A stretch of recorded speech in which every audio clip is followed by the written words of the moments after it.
저거 봐. 바이올린이래. 저런 걸로 무슨 소리가 나겠어? 심장이 찢어지는 듯 했습니다. 차가운 조롱이 비수가 되어 내 가장 깊은 곳을 찔렀습니다. 그 비아냥을 듣는 순간 나는 낡은 바이올린 케이스를 쥔 채 천천히 일어섰습니다. 한때 세상의 극찬을 받던 내가 이제는 조롱거리가 된 현실을 담담히 마주했죠. 분노 대신 체념을 담은 눈빛으로 청년들을 바라본 뒤 나는 낡은 악기를 어깨에 올렸습니다. 눈을 감고 깊은 숨을 내쉰 순간 내 몸은 더 이상 초라한 노숙자의 몸이 아니었습니다. 활이 줄에 닿는 순간 서울 도심의 모든 소음이 멈추었습니다. 차이코프스키의 격렬하고 처절한 선율이 터져나오자 멸시하던 청년들은 경악에 질려 얼어붙었고 퇴근길 인파는 홀린 듯 멈춰 섰습니다. 영광에서 몰락까지 한 천재 음악가의 모든 삶이 영혼의 절규가 되어 낡은 악기를 통해 폭발하는 순간이었습니다.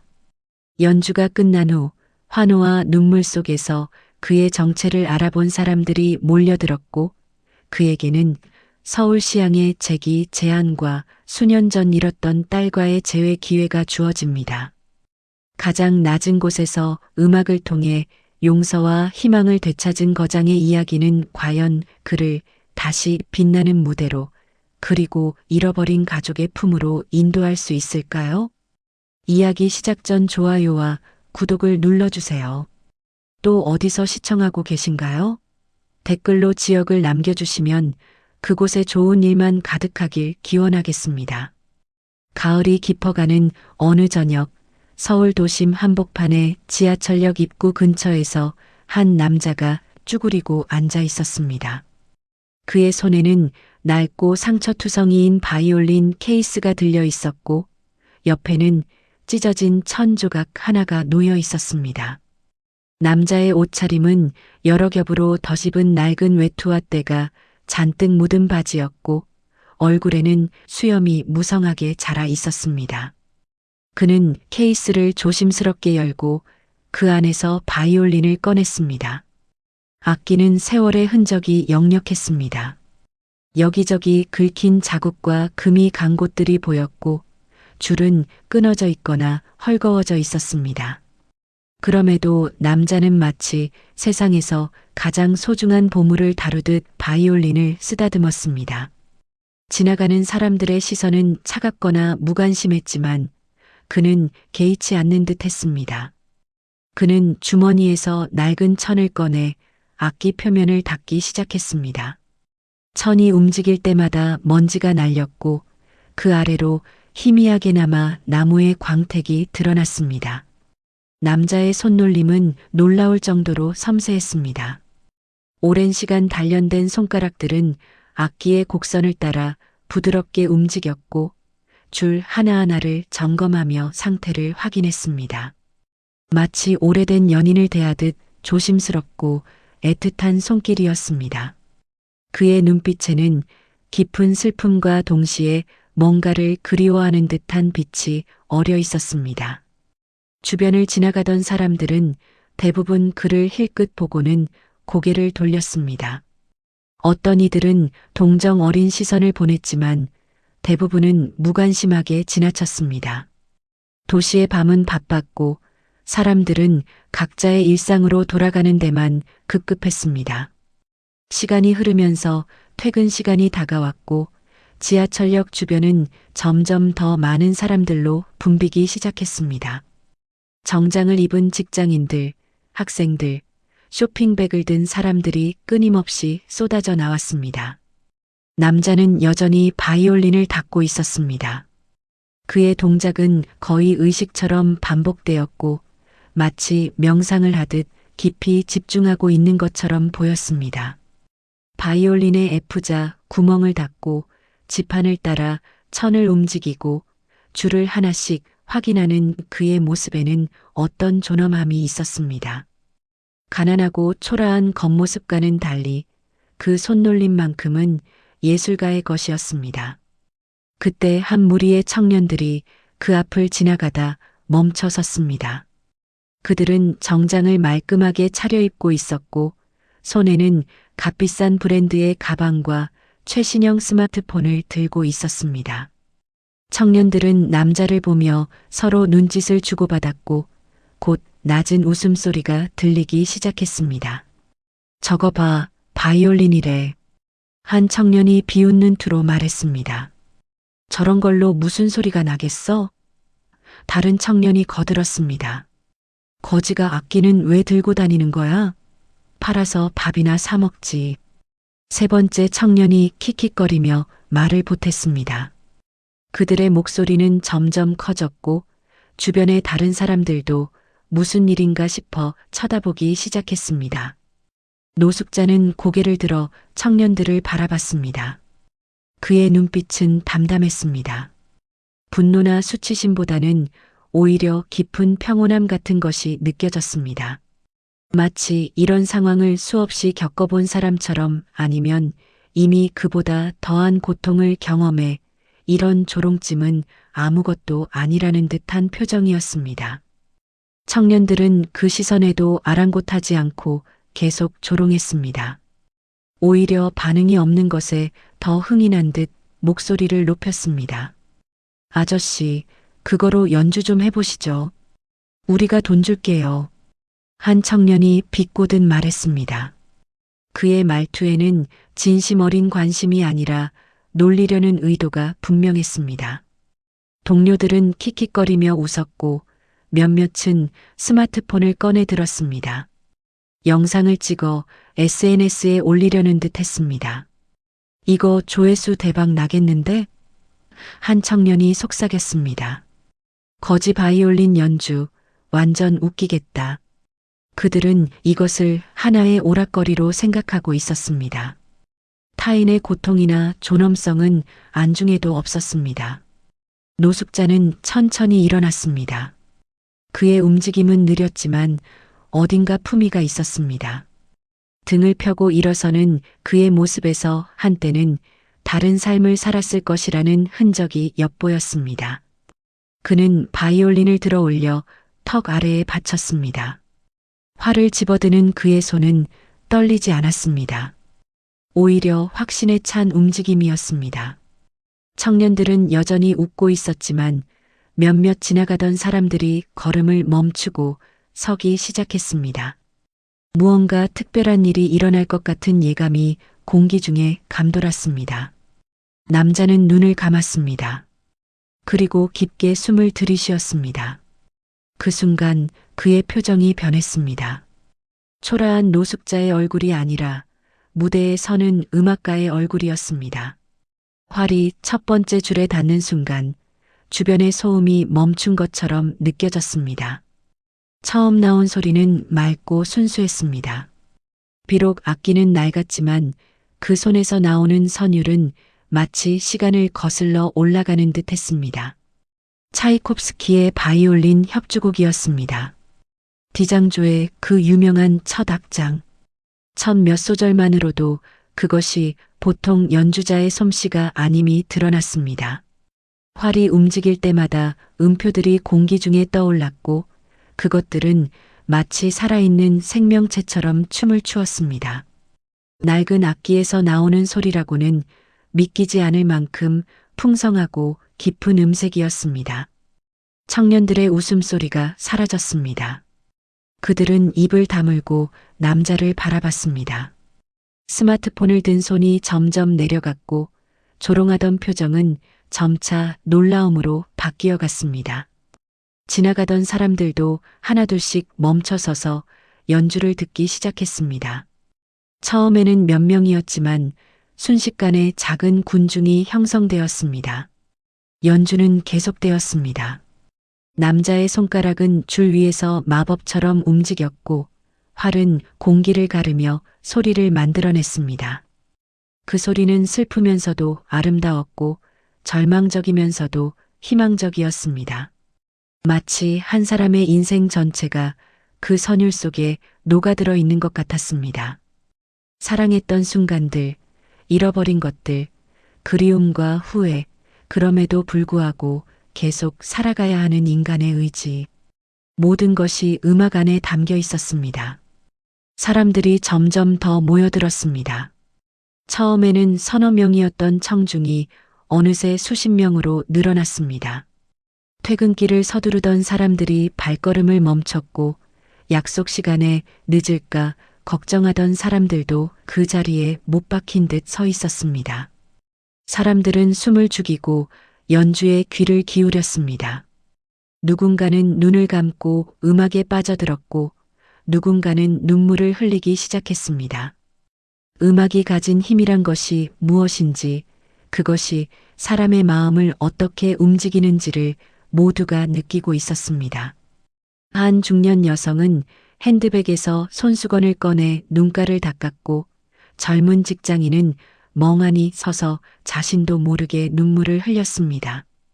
청년들은 이제 완전히 얼어붙어 있었습니다. 그들의 얼굴에는 부끄러움과 당혹감이 역력했습니다. 스마트폰을 든 손은 힘없이 내려가 있었고 영상을 찍으려던 의도는 까맣게 잊혀진 상태였습니다. 연주가 절정에 달했을 때 남자의 온몸이 음악과 하나가 되는 것처럼 보였습니다. 그의 몸은 리듬을 타고 흔들렸고 표정은 고통과 환희가 교차했습니다. 활이 줄을 강하게 누를 때면 온 힘을 다하는 듯했고 부드러운 부분에서는 마치 아기를 어루만지듯 조심스러웠습니다. 이것은 단순한 연주가 아니었습니다. 그의 영혼 전체가 음악을 통해 표현되고 있었습니다.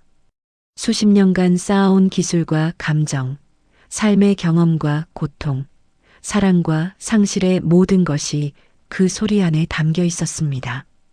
지나가던 한 노인은 저 사람은 진짜 음악가야라고 중얼거렸고 옆에 서 있던 음대생으로 보이는 젊은이는 입을 다물지 못하고 있었습니다. 카덴차 부분에 이르자 연주는 더욱 격렬해졌습니다. 빠른 음계들이 폭포수처럼 쏟아져 내렸고 화려한 기교가 펼쳐졌습니다. 하지만 그것은 단순히 기술을 과시하기 위한 것이 아니었습니다. 모든 음표 하나하나에 의미가 있었고 감정이 실려 있었습니다.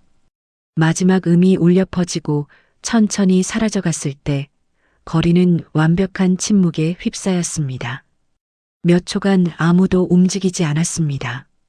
시간이 멈춘 것 같았습니다. 그리고 갑자기 박수 소리가 터져 나왔습니다. 처음에는 한두 사람이 치던 박수가 순식간에 우레와 같은 박수로 변했습니다. 사람들은 환호했고 누군가는 브라보를 외쳤습니다. 한 할머니는 세상에 하며 연신 고개를 저었고 젊은 부부는 서로를 껴안으며 감동을 나눴습니다. 남자는 천천히 바이올린을 내렸고 깊게 고개를 숙여 인사했습니다. 그의 눈가에는 눈물이 맺혀 있었습니다. 오랜만에 느껴보는 감정들이 밀려왔습니다.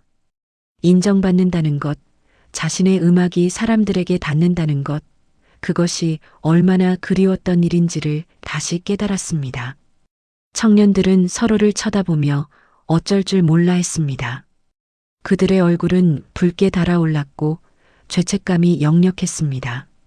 방금 전까지 조롱하던 자신들의 행동이 얼마나 경솔하고 무례했는지를 깨달았습니다. 한 청년이 용기를 내어 앞으로 나섰습니다. 죄송합니다.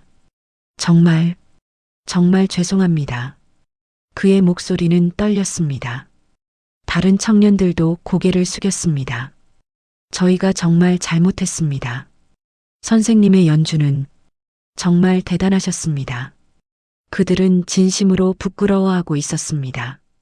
노숙자는 그들을 바라보며 조용히 미소 지었습니다. 그 미소에는 용서가 담겨 있었습니다. 괜찮습니다. 여러분도 언젠가는 알게 될 겁니다. 겉모습만으로는 사람을 판단할 수 없다는 것을. 말없이 그는 다시 바이올린을 케이스에 넣기 시작했습니다. 그의 손은 여전히 부드럽고 조심스러웠습니다. 주변에 모였던 사람들 중 한 명, 중년의 신사가 앞으로 걸어왔습니다. 그는 정중하게 인사를 하고는 물었습니다. 실례지만 어디서 그렇게 연주를 배우셨습니까? 저는 음악을 좀 아는 사람인데 방금 들은 연주는 정말 수준급이었습니다. 노숙자는 잠시 망설이다가 대답했습니다. 오래전 일입니다. 다른 시절이었죠. 그의 목소리는 쉬어 있었지만 교양 있는 말투가 느껴졌습니다. 발음이 정확했고 문장 구성이 체계적이었습니다. 신사는 명함을 꺼내며 말했습니다. 저는 서울시립교향악단에서 일하고 있습니다. 혹시 시간이 되신다면 연락 주시겠습니까? 이야기를 나누고 싶습니다. 저희 오케스트라에서 당신 같은 분을 필요로 합니다. 그는 진심으로 간절한 표정이었습니다. 노숙자는 명함을 받아들고 한참을 바라봤습니다. 그의 손가락이 명함의 가장자리를 어루만졌습니다. 하얀 명함 위에 인쇄된 글자들이 흐릿하게 보였습니다. 고맙습니다. 하지만 그는 말을 잇지 못했습니다. 무엇을 말해야 할지, 어떻게 설명해야 할지 알 수 없었습니다. 신사는 고개를 끄덕였습니다. 급하지 않습니다. 언제든 연락 주십시오. 제 개인 번호도 적혀 있습니다. 그리고는 조용히 물러났습니다. 사람들은 하나둘씩 흩어지기 시작했지만 떠나면서도 계속 뒤를 돌아봤습니다. 몇몇은 케이스 옆에 찢어진 천에 돈을 놓고 갔습니다. 1,000원짜리, 10,000원짜리, 어떤 이는 50,000원권까지 놓고 갔습니다. 청년들도 서로 눈치를 보다가 지갑을 꺼냈습니다. 그들은 가진 돈을 거의 다 놓고 갔습니다. 속죄의 의미였습니다. 한 청년은 떠나면서 다시 한번 깊이 고개를 숙였고 노숙자는 조용히 손을 흔들어 그들을 보냈습니다. 해가 지고 거리에 가로등이 켜질 무렵 노숙자는 다시 혼자가 되었습니다.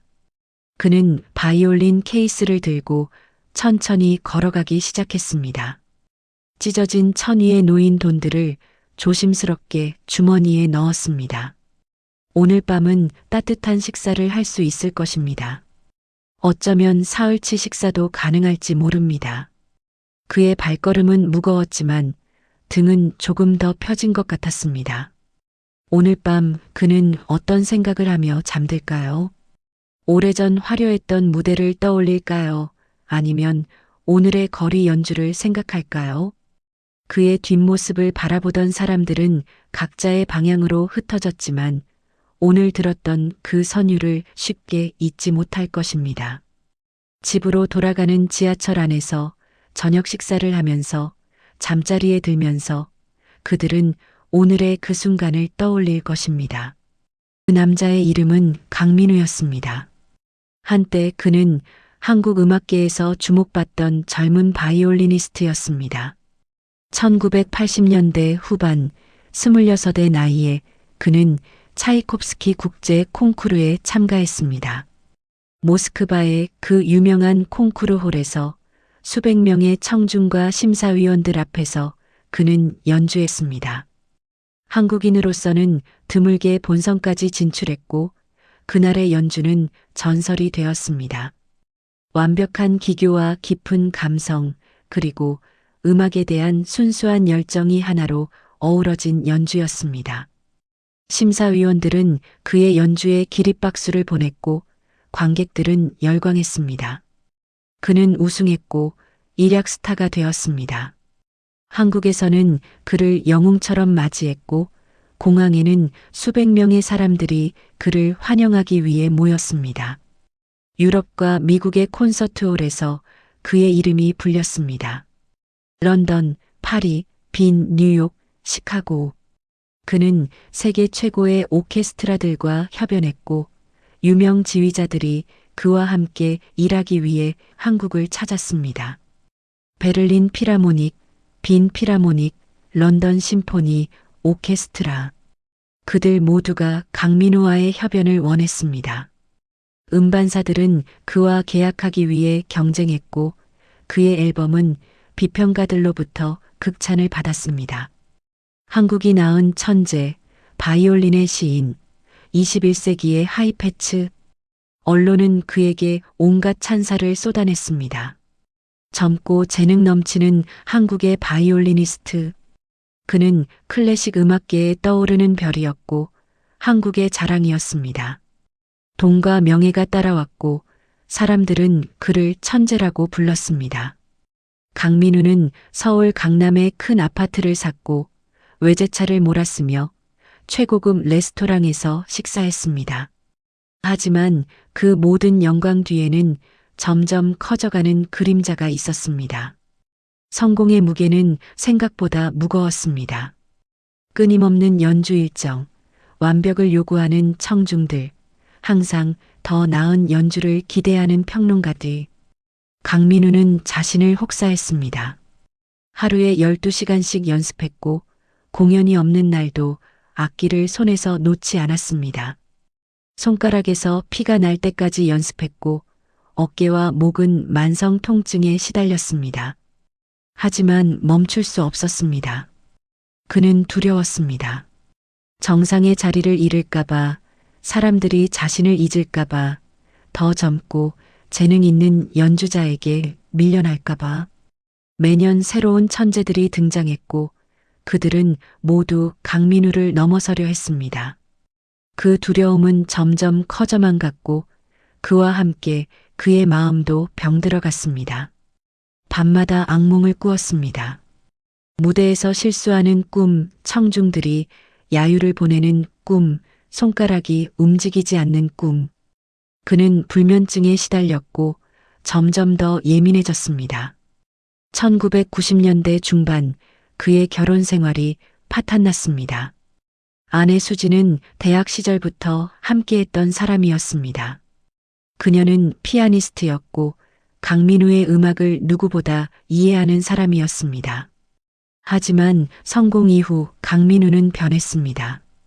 더 이상 음악을 사랑하는 사람이 아니라 음악에 집착하는 사람이 되었습니다. 아내와의 대화는 줄어들었고 어린 딸과 보내는 시간도 거의 없었습니다. 당신은 바이올린과 결혼한 거예요. 나와가 아니라. 그녀의 마지막 말이었습니다. 수지는 더 이상 음악에만 빠져 사는 남편을 견딜 수 없다고 했습니다. 이혼 소송은 길고 힘들었고 어린 딸 지은이의 양육권을 두고 다투는 과정에서 강민우는 무너져 내렸습니다. 법정에서 변호사는 강민우가 아버지로서 부적합하다고 주장했고 그 말들이 가슴에 비수처럼 박혔습니다. 결국 양육권은 아내에게 돌아갔고 강민우는 한 달에 한 번 딸을 만날 수 있는 권리만 얻었습니다. 그는 술을 마시기 시작했습니다. 처음에는 긴장을 풀기 위해서였습니다. 연주 전 떨리는 손을 진정시키기 위해 잠 못 이루는 밤을 견디기 위해. 하지만 곧 술 없이는 무대에 오를 수 없게 되었습니다. 리허설 전에도 한 잔, 공연 전에도 한 잔. 처음에는 소주 한 잔이면 충분했지만 점점 양이 늘어났습니다. 연주는 흔들리기 시작했고 실수가 잦아졌습니다. 평론가들은 강민우가 예전 같지 않다고 썼고 동료 음악가들은 걱정스러운 눈빛을 보냈습니다. 하지만 아무도 직접적으로 말하지 않았습니다. 그는 여전히 유명한 바이올리니스트였고 사람들은 그의 기분을 상하게 하고 싶어 하지 않았습니다. 강민우 자신도 문제를 인정하지 않았습니다. 나는 괜찮아. 이 정도는 컨트롤할 수 있어. 그는 스스로에게 그리고 주변 사람들에게 거짓말을 했습니다. 어느 날 밤 예술이전당에서의 중요한 연주 직전 그는 무대 뒤에서 술에 취한 채 발견되었습니다. 무대 감독이 그를 흔들어 깨웠을 때 그는 제대로 서 있을 수조차 없었습니다. 연주는 취소되었고 주최 측은 분노했습니다. 수천 명의 관객들이 이미 좌석에 앉아 있었고 티켓은 전석 매진이었습니다. 환불 소동이 일어났고 언론은 이 사건을 대서특필했습니다. 국민 바이올리니스트 강민우, 술에 취해 연주 무산, 천재의 몰락, 영광에서 추락으로. 그 소식은 빠르게 음악계에 퍼졌습니다. 계약들이 취소되기 시작했고 초청이 끊겼습니다. 해외 콘서트 일정들도 하나둘씩 취소 통보가 왔습니다. 그의 매니지먼트사는 그와의 계약을 해지했습니다. 더 이상 당신을 믿을 수 없습니다라는 차가운 통보였습니다. 친구들이라고 생각했던 사람들은 하나둘씩 떠나갔습니다. 전화를 받지 않고 만남을 피하고 모른 척했습니다. 강민우는 혼자가 되었습니다. 그에게 남은 것은 바이올린과 끝없는 자책뿐이었습니다. 그는 재활센터에 들어갔습니다. 강남의 한 고급 재활센터였습니다. 몇 달간의 치료 끝에 겉으로는 회복된 것처럼 보였습니다. 술을 끊었고 규칙적인 생활을 했고 상담을 받았습니다. 재활센터의 의사들은 그가 잘 회복되고 있다고 말했습니다. 퇴원 날 강민우는 새로운 시작을 다짐했습니다. 이제 달라질 거야. 다시 예전의 내가 될 거야. 하지만 음악계로 돌아가려는 시도는 번번이 실패했습니다. 그의 명성은 이미 추락했고 사람들은 그를 신뢰하지 않았습니다. 또 술을 마시면 어떡하죠? 중요한 공연을 맡기기엔 위험해요. 음악계는 냉정했습니다. 한때 잘 나갔던 사람이라는 꼬리표가 붙었고 그것은 두 번째 기회를 막는 벽이 되었습니다. 한때 그를 천재라고 불렀던 사람들은 이제 그를 과거의 사람이라고 불렀습니다. 강민우는 작은 음악 학원에서 아이들을 가르치는 일을 시작했습니다. 처음에는 괜찮았습니다. 아이들의 순수함이 그에게 위안이 되었고 가르치는 일에서 새로운 의미를 찾는 듯 했습니다. 선생님은 정말 대단한 분이셨어요 라며 존경하는 아이들의 눈빛이 그에게 작은 희망을 주었습니다. 하지만 과거의 영광을 잊을 수 없었습니다. 밤마다 그는 옛날의 연주 영상을 보며 술잔을 기울였습니다. 유튜브에는 그의 전성기 연주들이 많이 올라와 있었습니다. 모스크바 콩쿠르 우승 연주, 카네기홀에서의 데뷔 공연, 베를린 피라모닉과의 협연. 화면 속의 자신은 찬란하게 빛났고 거울 속의 자신은 초라했습니다. 그 간극이 그를 미치게 만들었습니다. 저 사람이 나였어. 저 사람으로 다시 돌아갈 수 있을까? 하지만 알고 있었습니다. 돌아갈 수 없다는 것을. 시간은 흘러갔고 세상은 변했고 그 자리에는 이미 다른 사람들이 서 있었습니다. 다시 술에 빠졌고 이번에는 더 깊이 빠져들었습니다. 학원에 술 냄새를 풍기며 출근했고 수업 중에 집중하지 못했습니다. 학부모들의 항의가 들어왔고 학원장은 그를 불러 경고했습니다. 선생님, 정신 차리세요. 이러시면 안 됩니다. 하지만 강민우는 멈출 수 없었습니다. 결국 학원에서도 쫓겨났습니다. 죄송하지만 더 이상은 안 되겠습니다라는 통보를 받았습니다. 작은 원룸의 월세를 낼 수 없게 되었습니다. 집주인은 몇 달을 참았지만 결국 퇴거 통보를 했습니다. 강민우는 짐을 쌀 때 무엇을 가져갈지 고민했습니다. 옷, 책, 음반, CD들. 하지만 가장 중요한 것은 바이올린이었습니다. 전성기 때 사용하던 스트라디바리우스는 이미 오래전에 팔아야 했습니다. 빚을 갚기 위해, 생활비를 마련하기 위해 그 악기를 팔던 날을 잊을 수 없습니다. 악기상이 바이올린을 검수하고 수표를 건넸을 때 강민우는 울었습니다. 마치 오랜 친구와 이별하는 것 같았습니다. 지금 손에 든 것은 중고가게에서 헐값에 산 것이었지만 그에게는 세상 무엇보다 소중했습니다. 그는 길거리로 내몰렸습니다. 처음에는 친구들에게 도움을 청했습니다. 옛 동료 음악가들에게 전화를 걸었습니다. 하지만 연락이 닿는 사람도 거의 없었고 연락이 닿는다 해도 모두들 피했습니다. 요즘 좀 바빠서, 나도 형편이 안 좋아서, 미안해, 도와주고 싶은데 변명들만 들렸습니다. 강민우는 이해했습니다. 사람들은 성공한 사람은 좋아하지만 실패한 사람은 피하고 싶어 한다는 것을. 자신도 예전에는 그랬으니까요. 겨울이 왔고 강민우는 노숙자 쉼터를 전전했습니다.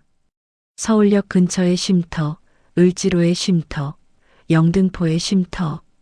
그는 한 곳에 오래 머물지 않았습니다. 자존심이 허락하지 않았습니다. 내가 여기 있을 사람이 아닌데라는 생각이 항상 머릿속을 맴돌았습니다. 그의 손에는 여전히 바이올린이 있었습니다.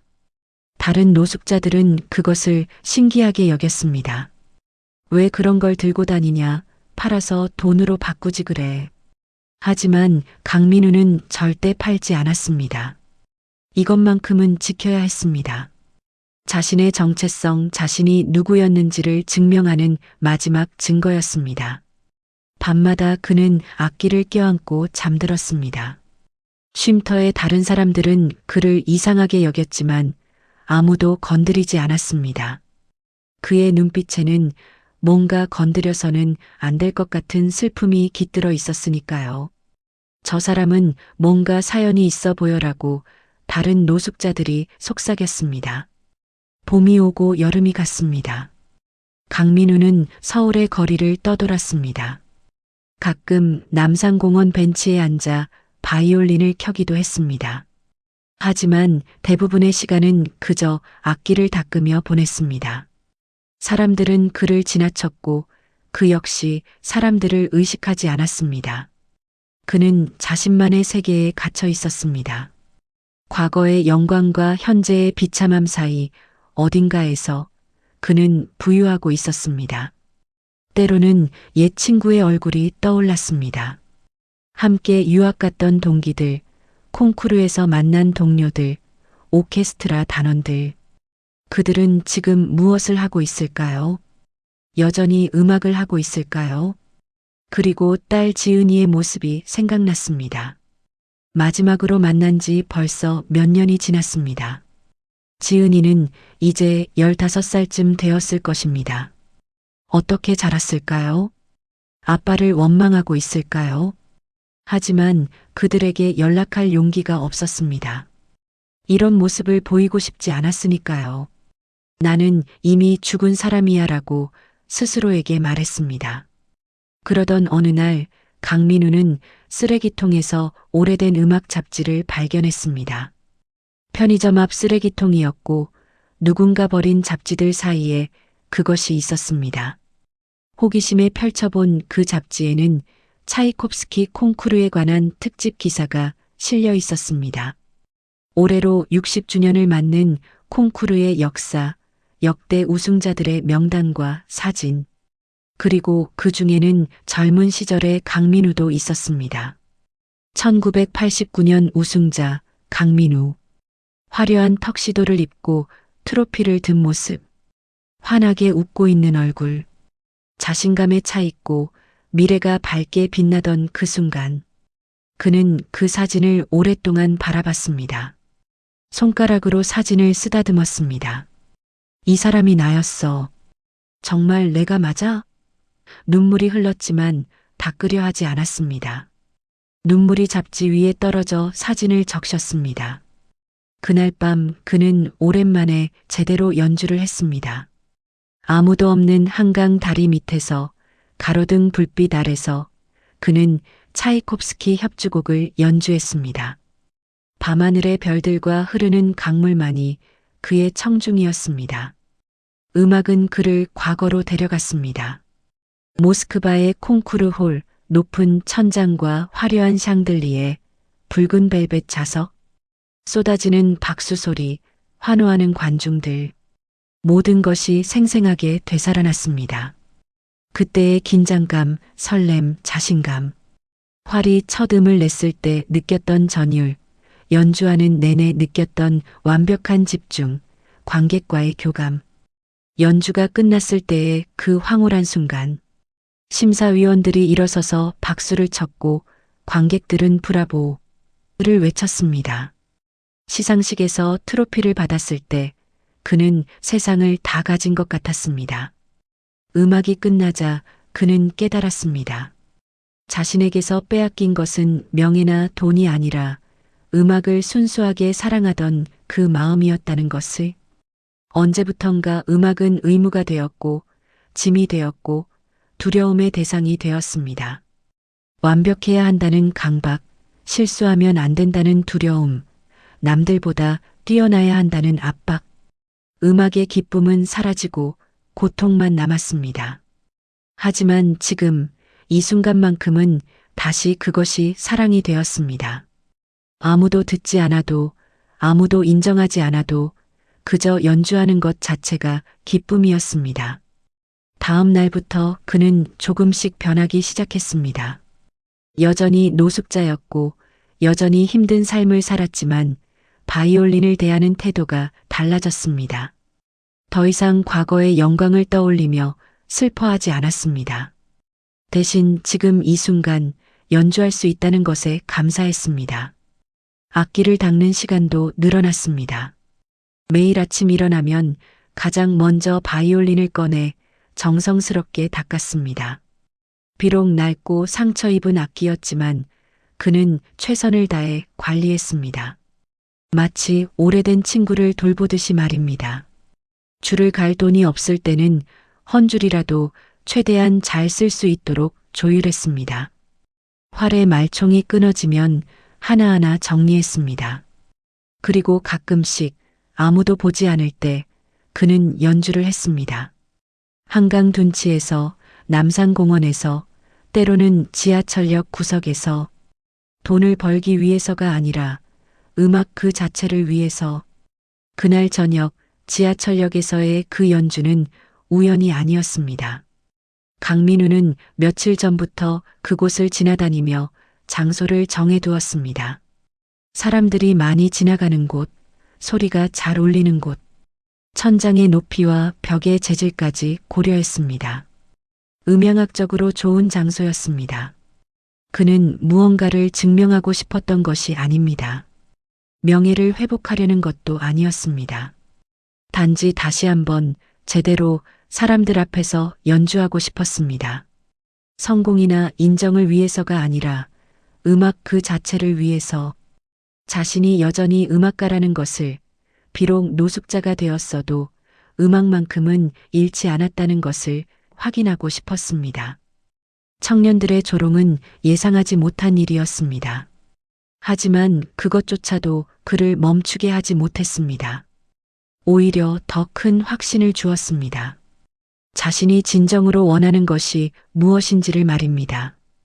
인정받는 것이 아니라 음악하는 것, 유명해지는 것이 아니라 진실되게 연주하는 것. 그것이 자신이 찾던 답이었습니다. 연주가 끝난 후 강민우는 평소 묵던 쉼터로 돌아가지 않았습니다. 그는 밤새 걸었습니다. 서울의 거리를 따라 한때 자신이 공연했던 예술의 전당 근처를 지나며 그는 생각했습니다. 건물은 여전히 웅장하고 아름다웠습니다. 밤의 조명을 받아 빛나는 그 모습은 마치 신전 같았습니다. 강민우는 멀리서 그것을 바라봤습니다. 저 안에서 자신이 연주했던 날들을 떠올렸습니다. 화려한 드레스와 턱시도를 입은 관객들, 무대 위의 스포트라이트, 박수 소리. 이제는 그 안에 들어갈 수 없지만 음악은 여전히 자신과 함께 있었습니다. 신사가 준 명함이 주머니 속에서 느껴졌습니다. 그는 그것을 꺼내 다시 한번 읽었습니다. 서울시립교향악단 사무국장 이준호. 전화번호와 이메일 주소. 그는 오랫동안 명함을 바라봤습니다. 연락을 해야 할까요? 다시 음악계로 돌아가려 시도해야 할까요? 받아줄까요? 또다시 실패하면 어떡하죠? 수많은 생각이 머릿속을 스쳤습니다. 아니면 이대로 살아가야 할까요? 거리의 음악가로서, 아무도 알아보지 못하는 노숙자로서. 그것도 나쁘지 않을지도 모릅니다. 최소한 실망시킬 사람도 없고 기대를 저버릴 일도 없으니까요. 새벽이 밝아올 무렵 그는 한 공중전화 부스 앞에 서 있었습니다. 요즘은 거의 사용하지 않는 공중전화였지만 아직 작동하고 있었습니다. 주머니를 뒤져 잔돈을 찾았습니다. 오늘 받은 돈들 중에서 100원짜리 동전 몇 개가 있었습니다. 동전을 넣고 명함에 적힌 번호를 누르려다가 그는 손을 멈췄습니다. 아직은 아니었습니다. 아직 준비가 되지 않았습니다. 다시 무대에 서기 위해서가 아니라 자신과 화해하기 위한 시간이 더 필요했습니다. 자신을 용서하고 과거를 받아들이고 새로운 시작을 할 준비를 하는 시간. 그는 동전을 다시 꺼내고 명함을 조심스럽게 주머니 깊숙이 넣었습니다.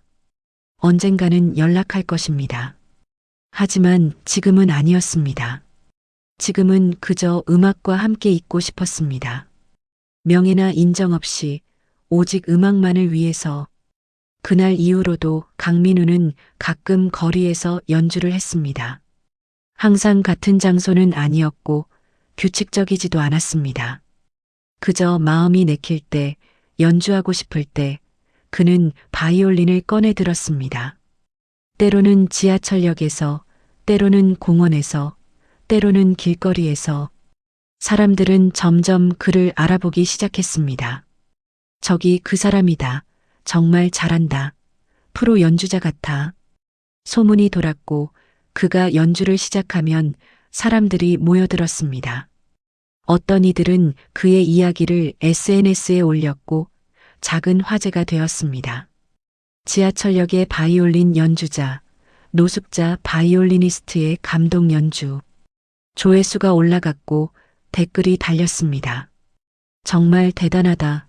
저 정도 실력이면 프로 아닐까? 어떻게 노숙자가 되었을까?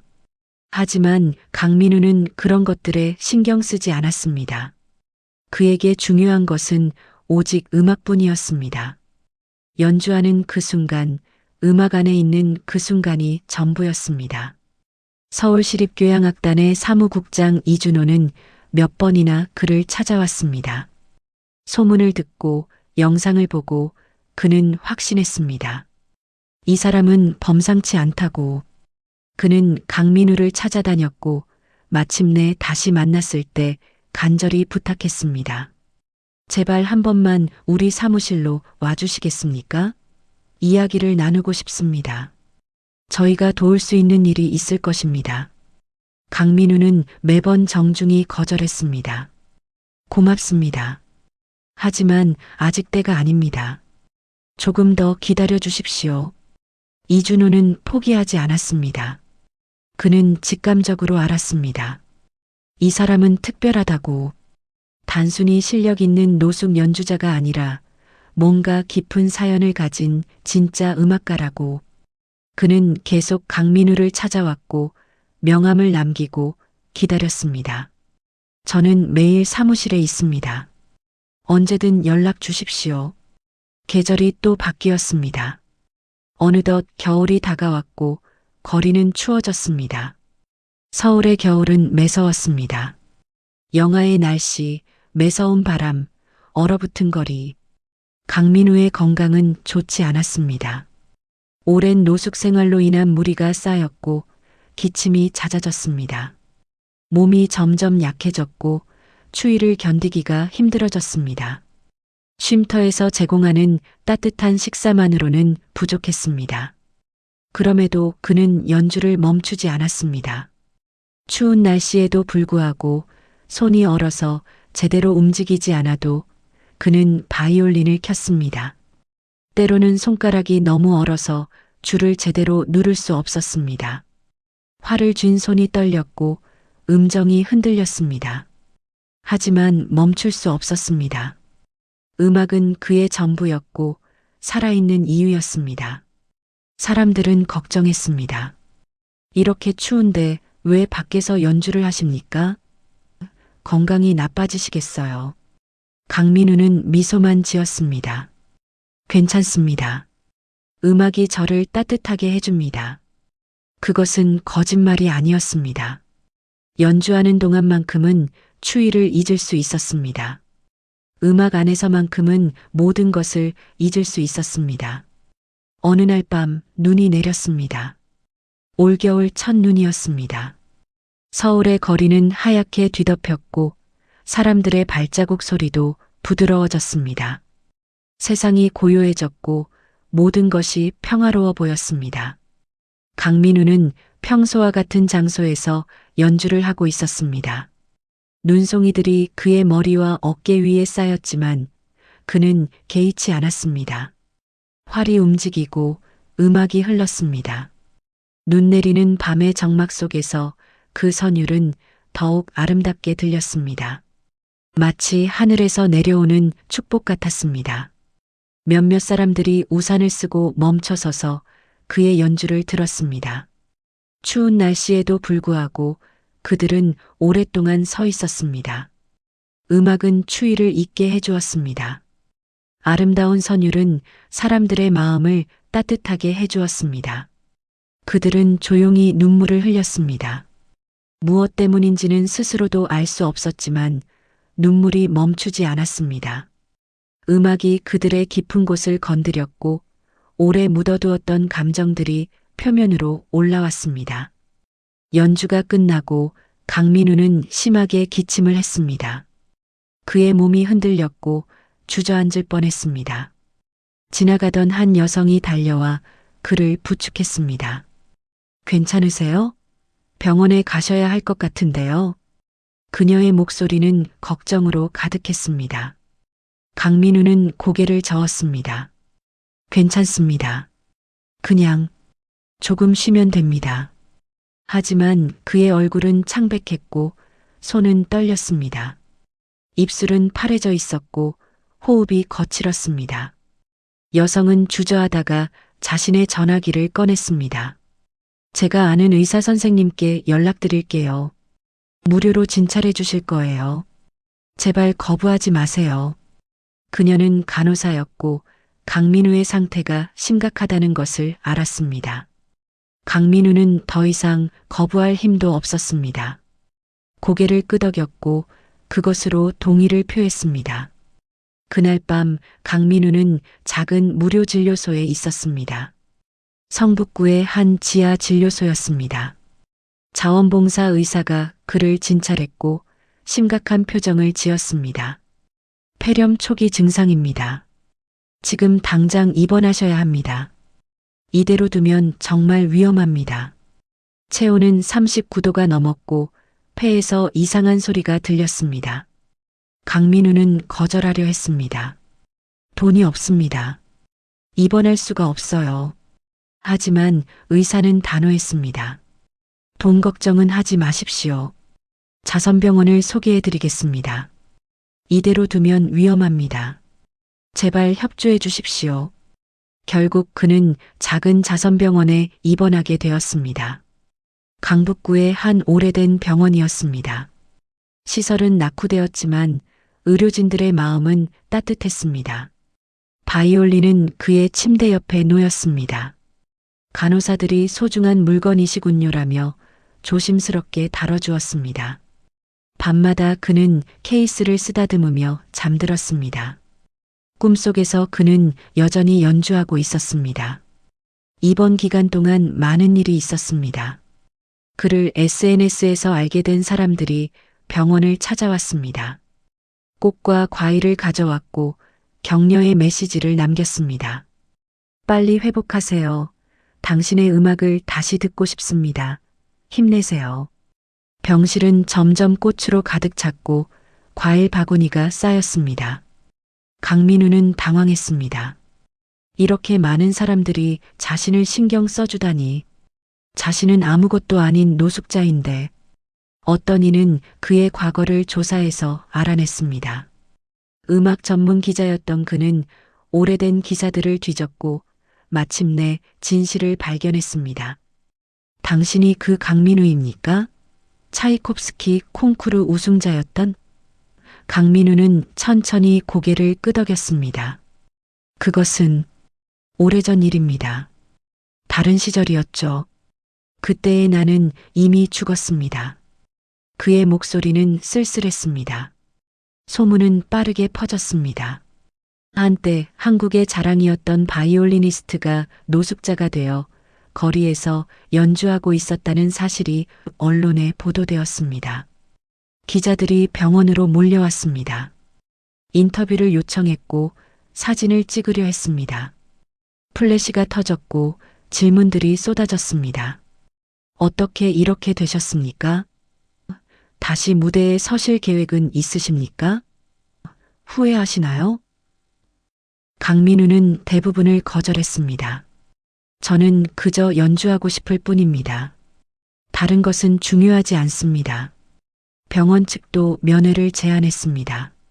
환자가 쉬셔야 합니다. 하지만 한 기자, 젊은 여성 기자는 끈질겼습니다. 그녀는 매일 병원을 찾아왔고 간호사들에게 편지를 전달했습니다. 당신의 이야기가 많은 사람들에게 희망을 줄 수 있습니다. 제발 한 번만 기회를 주십시오. 강민우는 그녀의 편지들을 읽었습니다. 진심이 느껴졌습니다. 그녀는 단순히 특종을 원하는 것이 아니었습니다. 정말로 그의 이야기가 의미 있다고 믿고 있었습니다. 마침내 그는 천천히 고개를 끄덕였습니다. 인터뷰는 길었습니다. 병실에서 조용한 오후에 그들은 오랫동안 이야기를 나눴습니다. 강민우는 자신의 이야기를 했습니다. 유년 시절의 꿈, 차이콥스키 콩쿠르에서의 우승, 화려했던 전성기, 그리고 몰락의 과정, 술과의 싸움, 가족의 상실, 거리에서의 나날들, 추위와 배고픔, 절망과 고독. 그는 아무것도 숨기지 않았습니다. 실수와 후회, 고통과 절망, 자신의 교만과 두려움, 약함과 실패, 모든 것을 솔직하게 털어놓았습니다. 기자는 눈물을 흘리며 들었고 녹음기는 계속 돌아갔습니다. 하지만 그는 또한 말했습니다. 그 모든 것을 통해 배운 것들에 대해서 음악이 무엇인지 진정으로 이해하게 되었습니다. 그것은 성공이나 명예를 위한 도구가 아닙니다. 그것은 영혼의 언어입니다. 가장 낮은 곳에서 가장 어두운 순간에 음악은 여전히 저와 함께 있었습니다. 그것이 저를 살게 했습니다. 음악은 저를 배신하지 않았습니다. 제가 음악을 배신했을 뿐입니다. 기사가 나간 후 반응은 폭발적이었습니다. 주요 일간지들이 일면에 그의 이야기를 실었고 방송에서도 특집으로 다뤘습니다. 사람들은 그의 이야기에 감동했고 공감했습니다. 성공과 실패, 자존심과 굴욕, 그리고 다시 일어서려는 의지. 그것은 많은 이들의 이야기이기도 했습니다. SNS에서는 해시태그가 트렌딩되었고 수많은 사람들이 응원의 메시지를 남겼습니다. 강민우 선생님, 힘내세요. 당신은 여전히 훌륭한 음악가입니다. 다시 무대에서 뵙고 싶습니다. 기부금이 모이기 시작했습니다. 작은 금액부터 큰 금액까지 사람들은 자발적으로 도움의 손길을 내밀었습니다. 여러 단체에서 도움을 제안했습니다. 주거 지원, 의료비 지원, 재활 프로그램, 콘서트 제안도 들어왔습니다.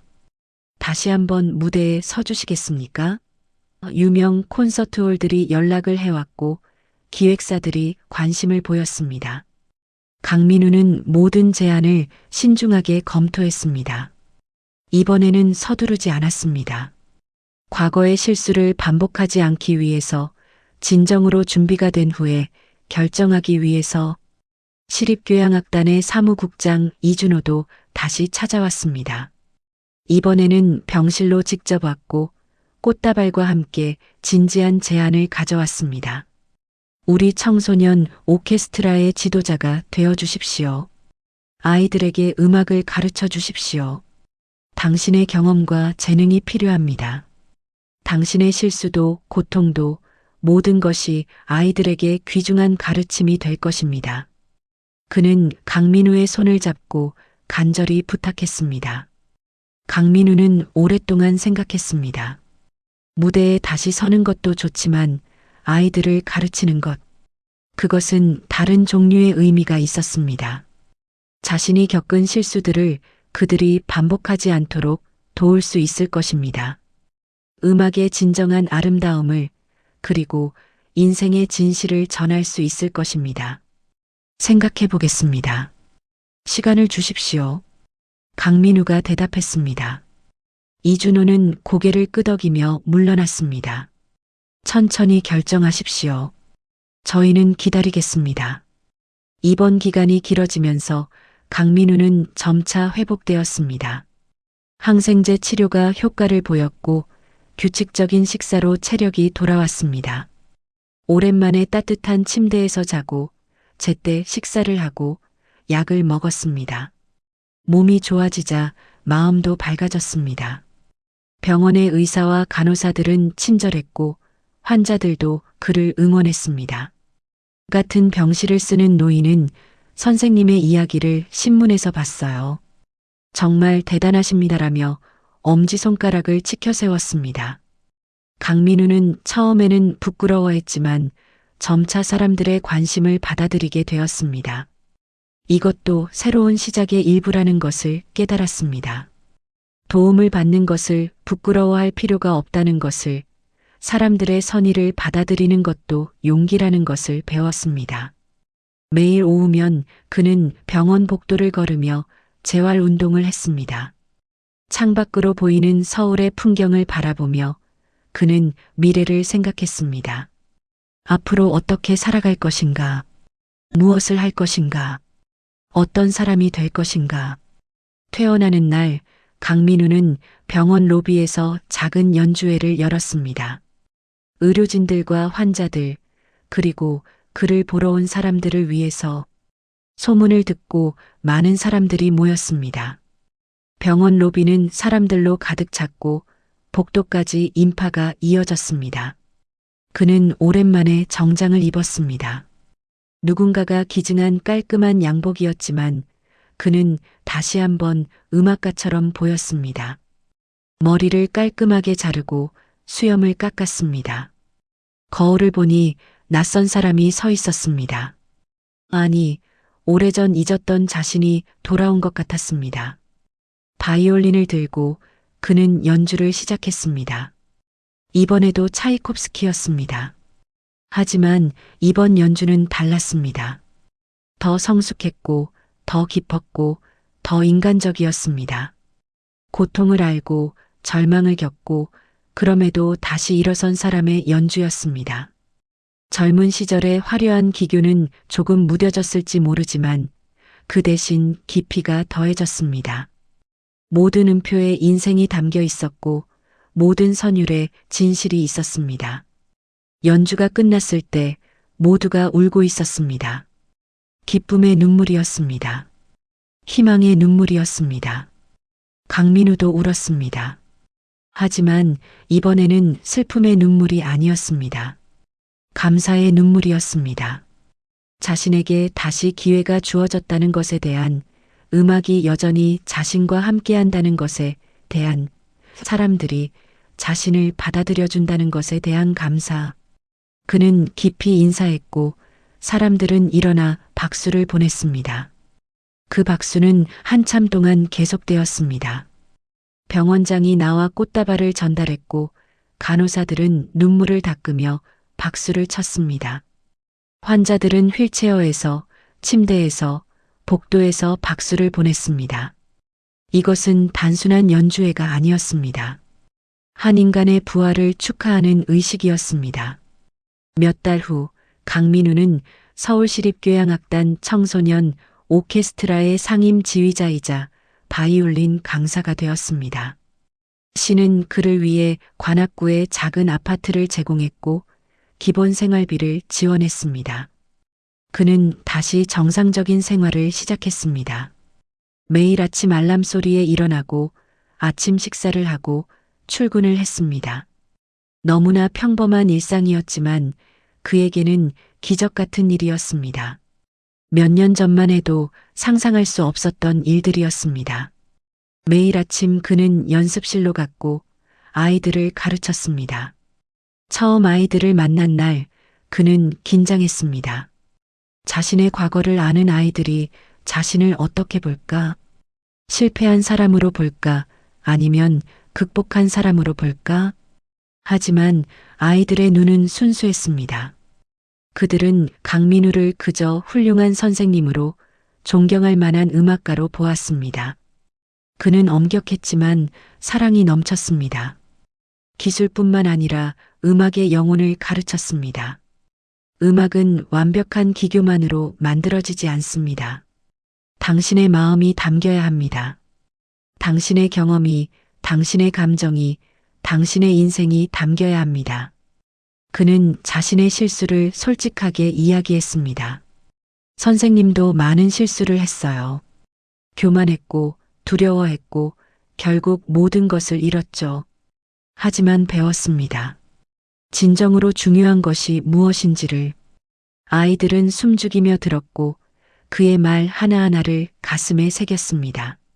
어떤 아이는 선생님처럼 되고 싶어요라고 말했고 강민우는 웃으며 대답했습니다.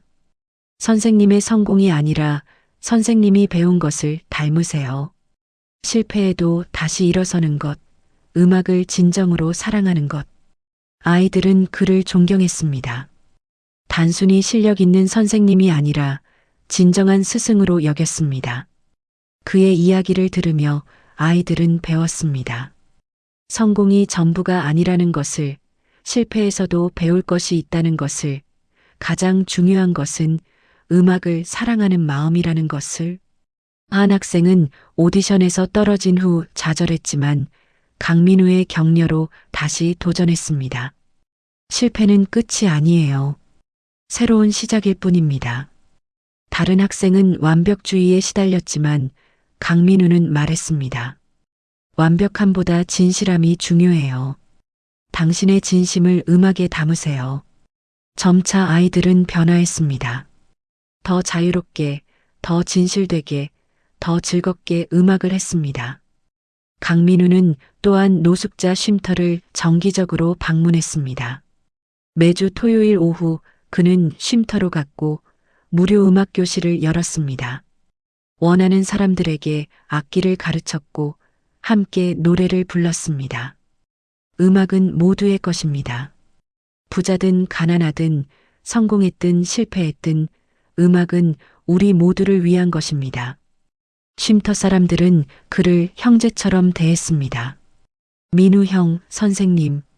그들은 강민우가 자신들과 같은 길을 걸었다는 것을 알았고 그래서 더욱 그를 신뢰했습니다. 형도 여기 있었잖아요. 그런데 다시 일어섰어요.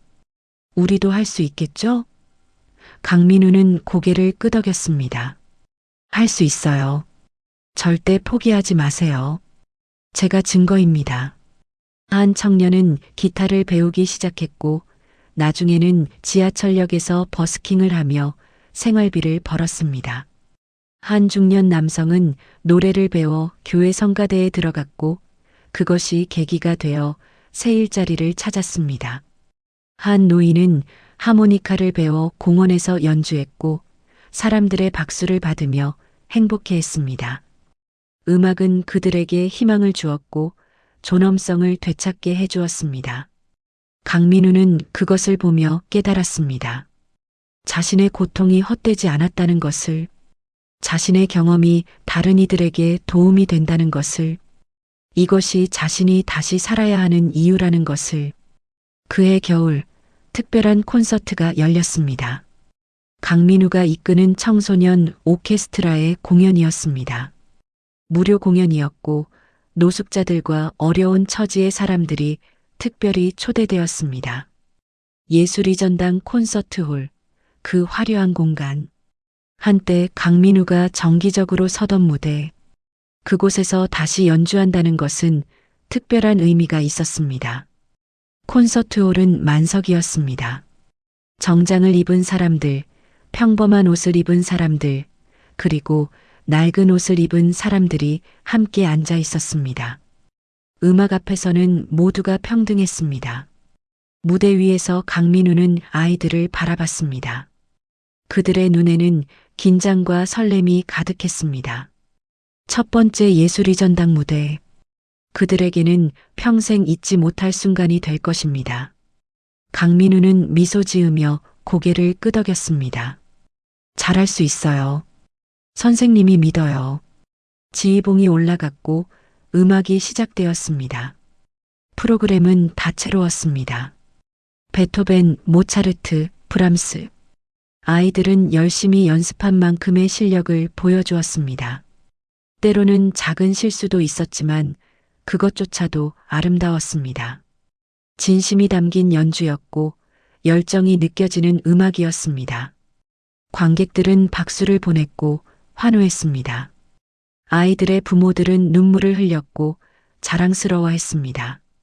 우리 아이가 예술 이전당 무대에 서다니. 쉼터에서 온 사람들도 감동했습니다. 저 아이들이 우리에게 희망을 주네. 그들은 박수를 치며 응원했습니다. 프로그램의 마지막은 강민우의 독주였습니다. 차이콥스키 바이올린 협주곡. 그 유명한 곡. 한때 그를 스타로 만들었고 길거리에서 그가 다시 연주했던 그 곡. 무대 조명이 강민우에게 집중되었을 때 청중은 숨을 죽였습니다. 그는 바이올린을 들었습니다. 이제는 새 악기였습니다. 후원자가 선물한 명품 악기. 이탈리아 장인이 만든 현대 바이올린으로 소리가 풍부하고 아름다웠습니다. 하지만 강민우의 마음속에는 여전히 그 낡고 상처 입은 바이올린이 있었습니다. 그 악기가 그와 함께 가장 어두운 시간을 견뎌냈으니까요.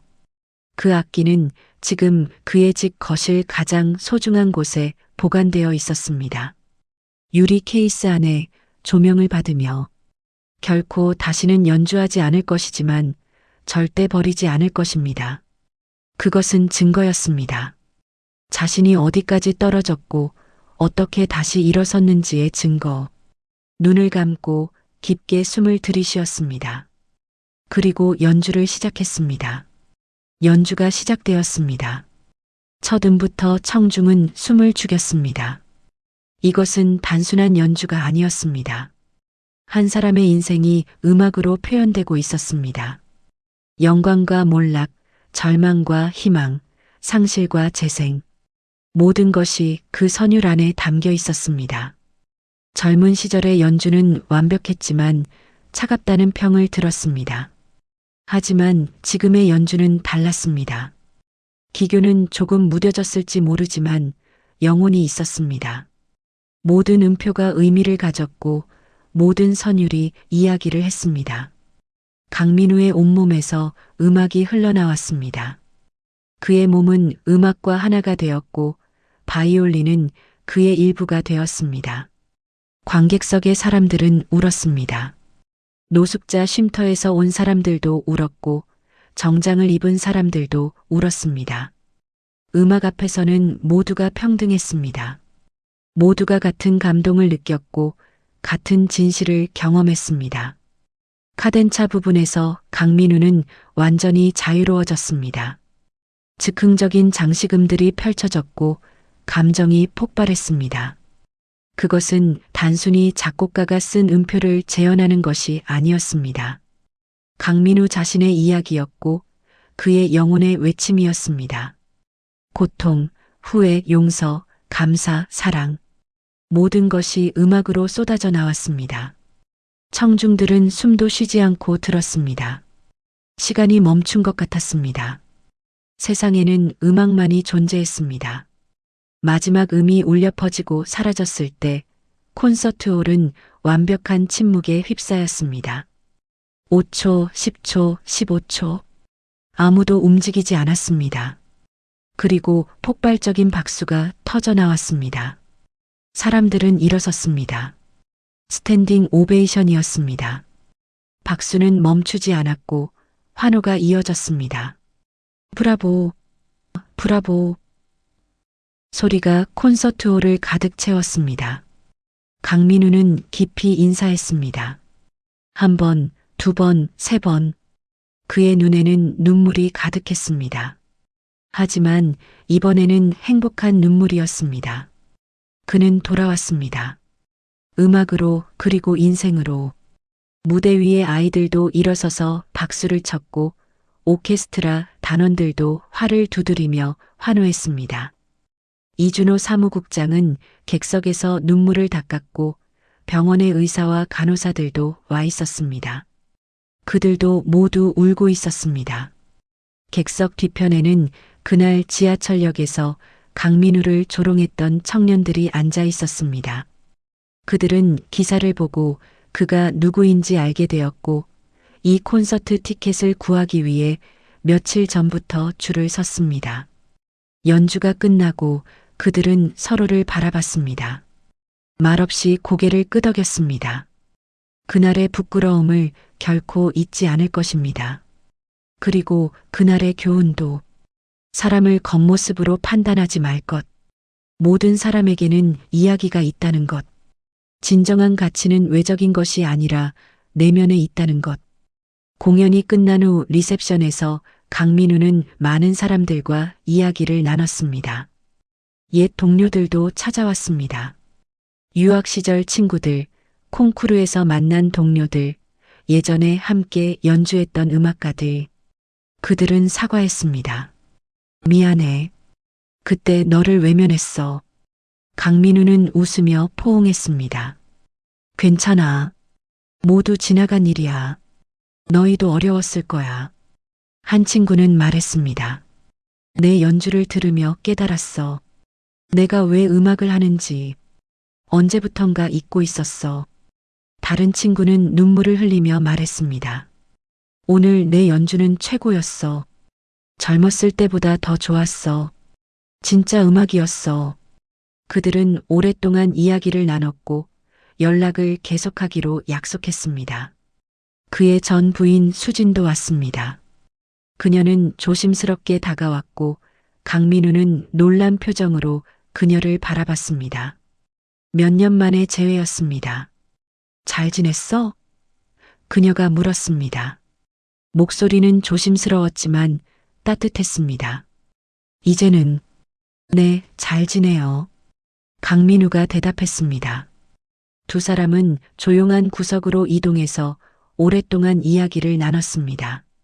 과거의 상처들에 대해, 후회들에 대해, 그리고 용서에 대해. 미안했어, 수진아. 정말 미안했어.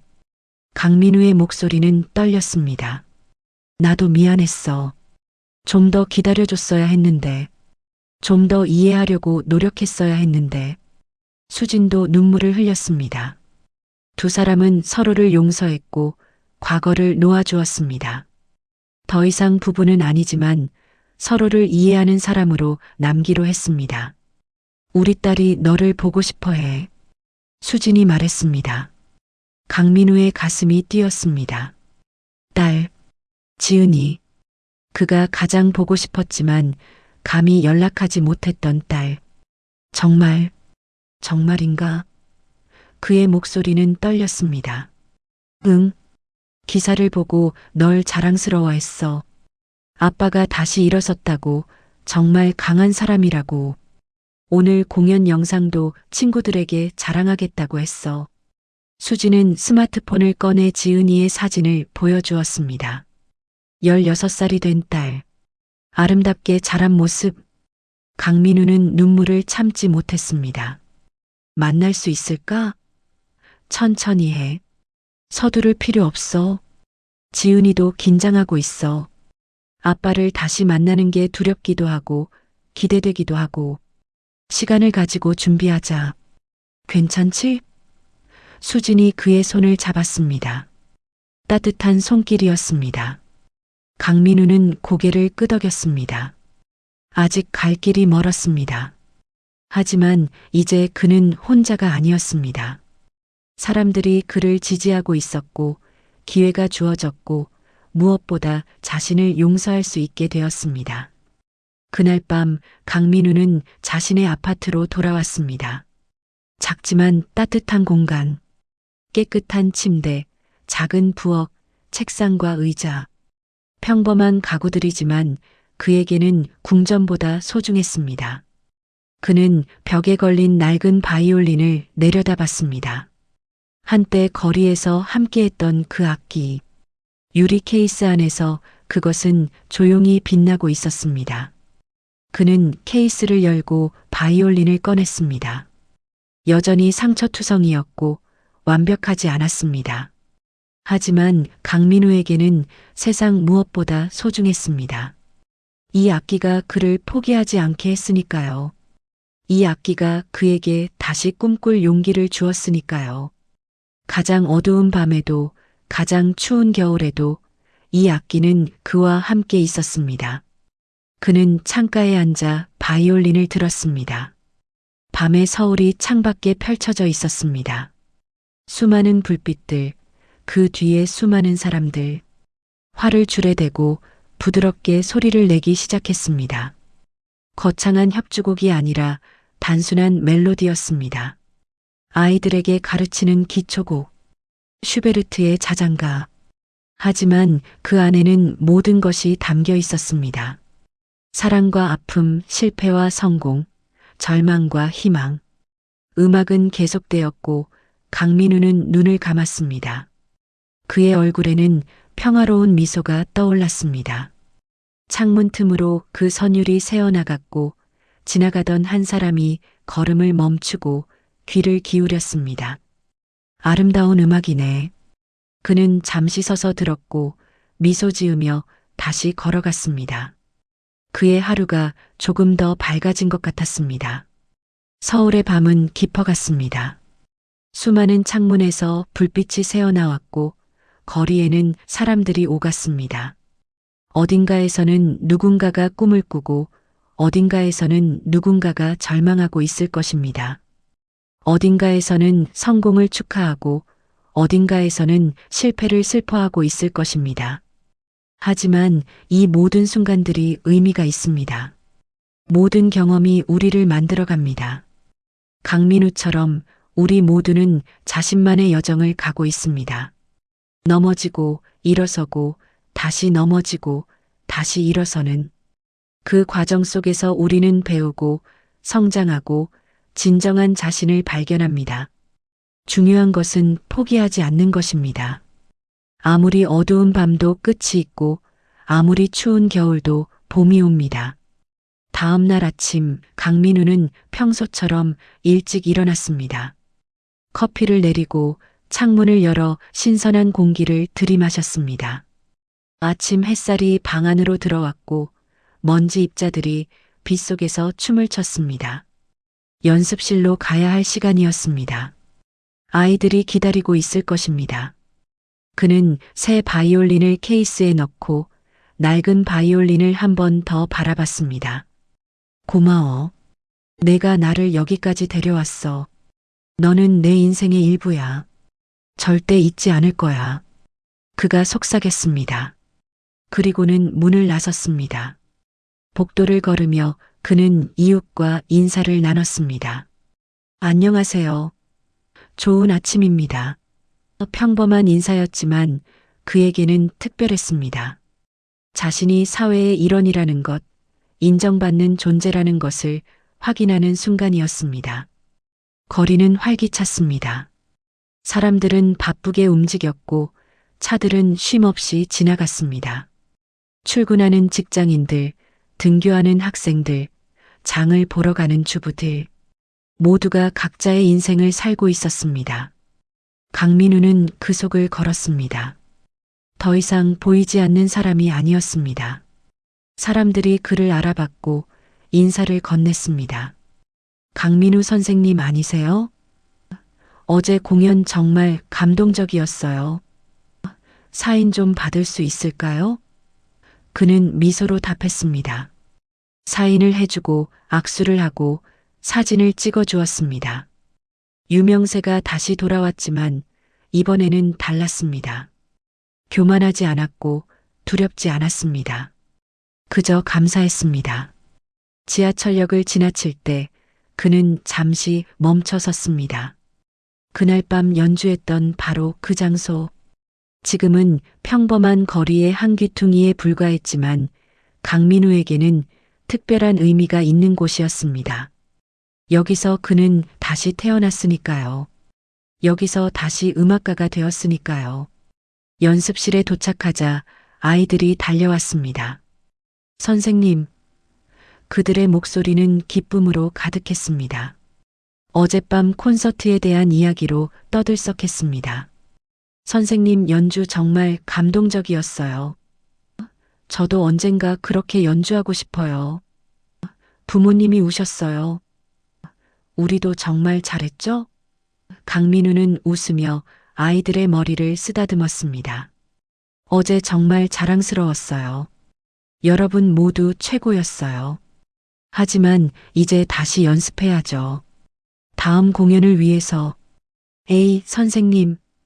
아이들이 웃으며 불평했지만 그들의 눈은 빛나고 있었습니다. 할 수 있어요. 포기하지 않으면 됩니다. 넘어져도 다시 일어서면 됩니다. 가장 중요한 것은 음악을 사랑하는 마음을 잃지 않는 거예요. 그것만 있으면 어떤 어려움도 극복할 수 있어요. 수업이 시작되었습니다. 바이올린 소리가 연습실을 채웠습니다. 처음에는 불협화음이었지만 점차 조화를 이루기 시작했습니다.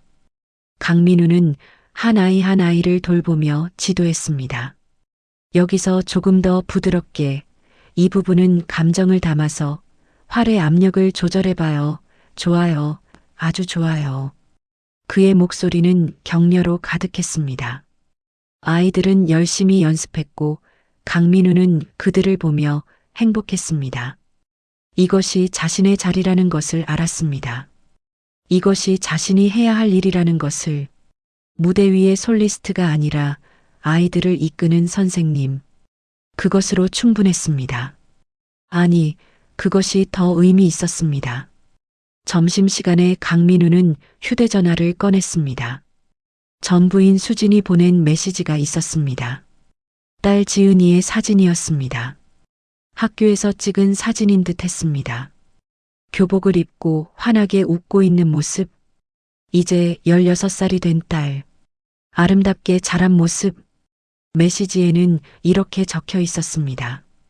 다음 주 토요일, 우리 집에서 저녁 어때? 지은이가 아빠를 만나고 싶대. 천천히 부담 갖지 말고. 강민우의 손이 떨렸습니다. 딸을 만난다. 몇 년 만에 재회. 그는 답장을 썼습니다. 고맙습니다. 꼭 가겠습니다. 지은이에게 사랑한다고 전해주세요. 메시지를 보내고 나서 그는 한동안 화면을 바라봤습니다. 딸의 사진을 확대해서 보고 또 보았습니다. 눈물이 흘렀지만 이번에는 기쁨의 눈물이었습니다. 오랜 시간이 흘렀지만 이제 그는 준비가 되었습니다. 딸 앞에 부끄럽지 않은 아빠가 되었습니다. 오후 수업이 끝나고 강민우는 노숙자 쉼터로 향했습니다. 매주 토요일은 그곳에서 음악 수업을 하는 날이었습니다. 쉼터에 도착하자 몇몇 사람들이 그를 기다리고 있었습니다. 그들 중에는 오래된 친구들도 있었습니다. 함께 거리를 떠돌던 사람들. 민우 형? 그들이 반갑게 인사했습니다. 강민우는 포옹하며 안부를 물었습니다. 어떻게 지내? 형 덕분에 희망을 얻었어. 한 남자가 말했습니다. 나도 다시 시작할 수 있을 것 같아. 작은 일자리를 구했어. 주방 보조지만 시작이잖아. 강민우는 그의 손을 잡았습니다. 정말 잘했어. 자랑스러워. 계속 그렇게 해나가. 선생님이 항상 응원할게. 음악 수업은 언제나처럼 진행되었습니다. 간단한 악기들을 나눠주고 기초부터 가르쳤습니다. 리코더, 하모니카, 우쿨렐레. 어떤 이들은 재능이 있었고 어떤 이들은 서툴렀습니다. 하지만 모두가 즐거워했습니다. 음악은 그들에게 잠시나마 현실을 잊게 해주었습니다. 희망을 주었습니다. 자신도 뭔가 할 수 있다는 자신감을 주었습니다. 1시간 남짓한 수업이었지만 그들의 얼굴은 밝아졌고 웃음소리가 터졌습니다. 강민우는 인내심 있게 가르쳤습니다. 자신이 받았던 것을 돌려주는 시간이었습니다. 좋아요. 정말 좋아요. 조금만 더 연습하면 완벽해질 거예요. 다음 주가 기대되네요. 그의 격려에 사람들은 힘을 얻었습니다. 수업이 끝나고 한 젊은이가 강민우에게 다가왔습니다. 저, 선생님처럼 되고 싶어요. 선생님처럼 다시 일어서고 싶어요. 그의 눈에는 간절함이 있었습니다. 강민우는 그의 어깨에 손을 얹었습니다. 할 수 있어요. 선생님이 할 수 있었으니까 당신도 할 수 있어요. 하지만 쉽지 않을 거예요. 넘어질 거고 힘들 거고 포기하고 싶을 거예요. 그래도 계속 가세요. 한 발짝씩 천천히. 음악이 당신을 이끌 거예요. 희망을 잃지 마세요. 젊은이는 고개를 끄덕였고 눈물을 흘렸습니다. 강민우는 그를 안아주었습니다.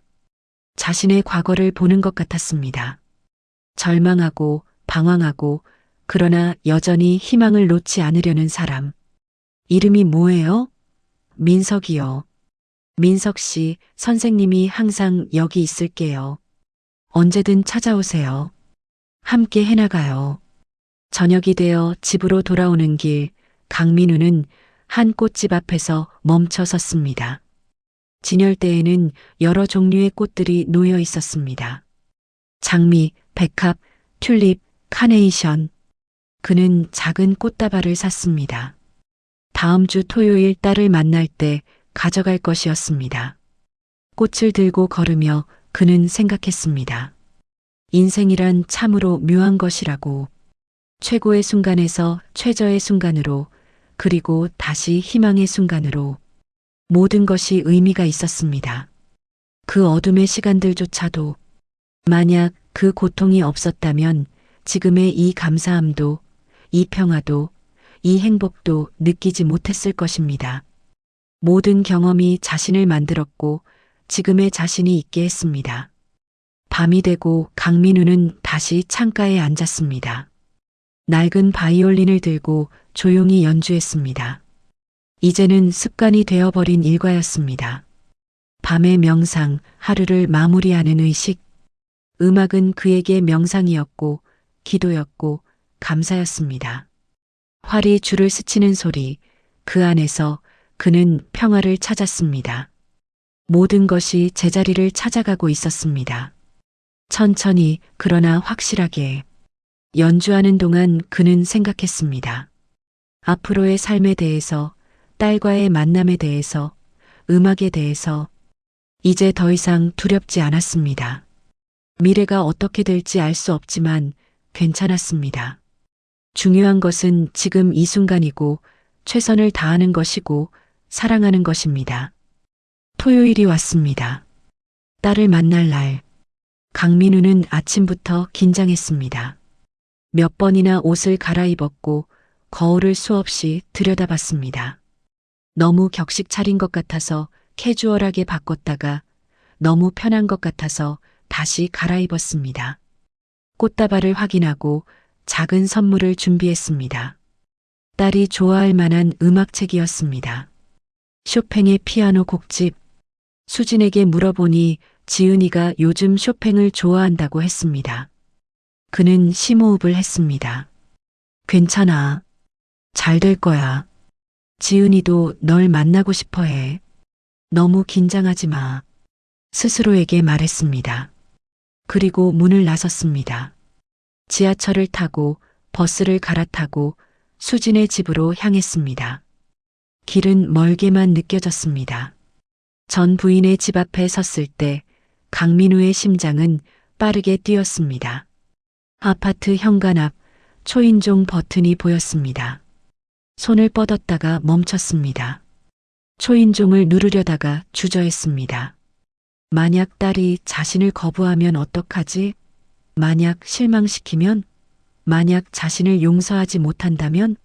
수많은 생각이 머릿속을 스쳤습니다. 하지만 그는 용기를 냈습니다. 이미 가장 어려운 일들은 겪었으니까요. 거리에서의 추위, 사람들의 멸시, 자신과의 싸움. 그 모든 것을 이겨냈습니다. 이것은 새로운 시작일 뿐이었습니다. 손가락이 초인종 버튼을 눌렀습니다. 딩동. 벨소리가 울렸고 강민우는 숨을 멈췄습니다. 문이 열렸습니다. 전부인 수진이 미소를 지으며 그를 맞았습니다. 어서 와. 기다렸어. 그녀의 미소는 따뜻했습니다. 강민우는 들어섰고 거실이 보였습니다. 그리고 소파에서 한 소녀가 일어나 그를 바라봤습니다. 시간이 멈춘 것 같았습니다. 딸은 커 있었습니다. 마지막으로 본 후 몇 년이 흘렀고 어린 소녀는 아름다운 젊은 여성으로 자라나 있었습니다. 수진을 닮았지만 어딘가 자신의 모습도 보였습니다. 눈매, 코, 입모양. 강민우는 말을 잃었습니다. 목이 메었고 눈물이 차올랐습니다. 아빠. 딸이 먼저 입을 열었습니다. 그 한마디에 강민우의 눈에서 눈물이 흘러내렸습니다. 참으려 했지만 참을 수 없었습니다. 딸이 천천히 다가왔고 그를 안았습니다. 강민우는 딸을 꼭 껴안았습니다. 오랜 시간의 공백이, 그리움이, 후회가 그 포옹 속에 담겼습니다. 미안해. 정말 미안해. 강민우가 속삭였습니다. 괜찮아요, 아빠. 이제 괜찮아요. 딸의 목소리도 떨렸습니다. 저녁 식사는 따뜻했습니다. 처음에는 어색했지만 점차 대화가 자연스러워졌습니다. 딸은 학교 이야기를 했고 친구들 이야기를 했고 꿈에 대해 이야기했습니다. 저도 음악을 하고 싶어요. 피아노를. 강민우는 놀랐습니다. 정말? 네. 엄마가 가르쳐 주셨어요. 처음엔 그냥 배웠는데 점점 좋아졌어요.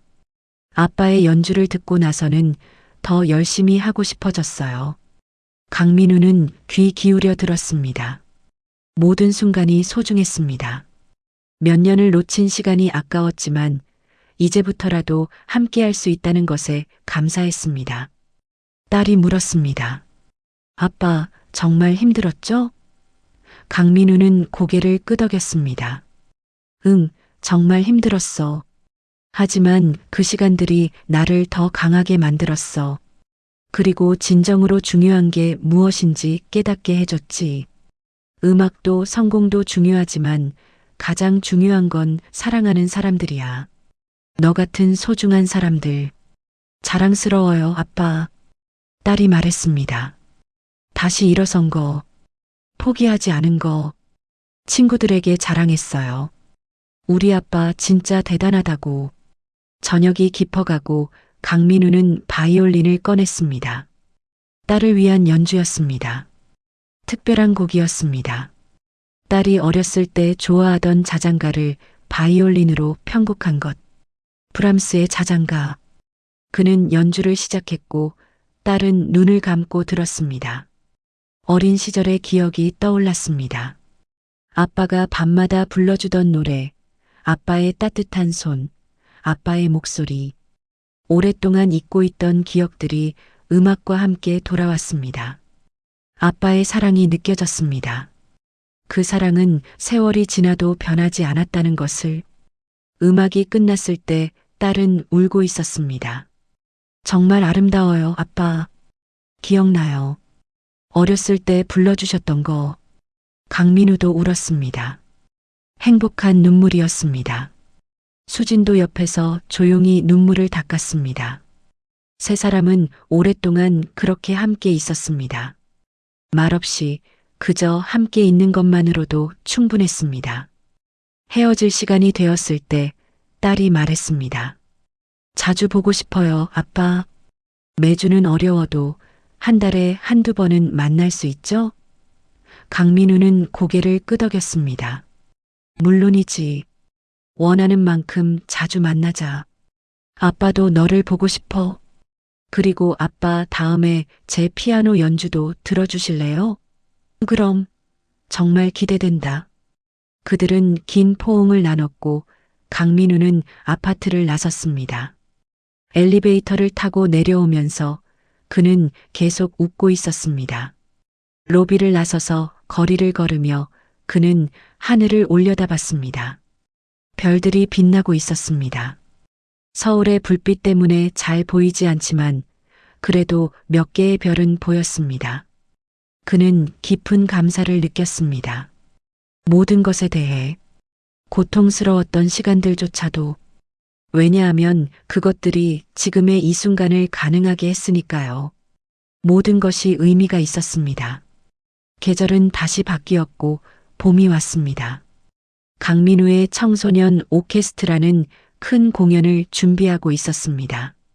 서울시립예술단과의 합동 공연이었고 장소는 예술의 전당 콘서트홀이었습니다. 이번에는 유료 공연이었지만 수익금은 모두 어려운 음악 학생들을 위한 장학금으로 쓰이기로 했습니다. 아이들은 흥분했고 강민우는 바쁘게 그들을 지도했습니다. 연습은 힘들었지만 모두가 최선을 다했습니다. 그들은 선생님을 실망시키고 싶지 않았고 자신들의 실력을 보여주고 싶었습니다. 매일 서너 시간씩 연습했고 주말에는 하루 종일 연습실에서 보냈습니다. 강민우는 때로는 엄격했고 때로는 격려했습니다. 할 수 있어요. 선생님이 믿어요. 공연 당일 예술의 전당은 10,000원이었습니다. 티켓은 일찍 매진되었고 많은 사람들이 대기표를 기다렸습니다. 부모들과 친구들, 그리고 음악을 사랑하는 많은 사람들이 왔습니다. 딸 지은이도 왔고 전 부인 수진도 함께였습니다. 노숙자 쉼터의 친구들도 초대받아 왔습니다. 특별석이 마련되었고 그들은 정장은 아니지만 깨끗한 옷을 입고 왔습니다. 강민우를 처음 만났던 그 청년들도 객석에 있었습니다. 그들은 이제 강민우의 팬이 되었고 매 공연마다 찾아왔습니다. 무대 뒤에서 강민우는 아이들을 격려했습니다. 여러분은 훌륭합니다. 자신을 믿으세요. 그리고 음악을 사랑하세요. 그것만 기억하면 됩니다. 실수해도 괜찮아요. 중요한 건 진심입니다. 조명이 어두워지고 무대 위로 스포트라이트가 켜졌습니다. 아이들이 입장했고 강민우가 마지막으로 걸어 나왔습니다. 박수가 터져 나왔습니다. 그는 관객들에게 인사하고 오케스트라 앞에 섰습니다. 지휘봉을 들었고 잠시 침묵이 흘렀습니다. 그리고 음악이 시작되었습니다. 처음에는 조심스러웠지만 점차 자신감이 생겼습니다. 아이들은 놀라울 정도로 잘 연주했습니다. 그들의 음악에는 기술뿐만 아니라 감정이 담겨 있었습니다. 선생님께 배운 것을 그대로 실천하고 있었습니다. 진심을 담아서 사랑하는 마음으로 즐기면서 프로그램이 진행되면서 관객들은 완전히 빠져들었습니다. 이것은 단순한 학생 연주회가 아니었습니다. 진정한 음악이 울려 퍼지고 있었습니다. 마지막 곡은 베토벤의 환희의 송가였습니다. 오케스트라와 함께 합창단도 무대에 올랐습니다. 노숙자 쉼터에서 온 사람들도 포함되어 있었습니다.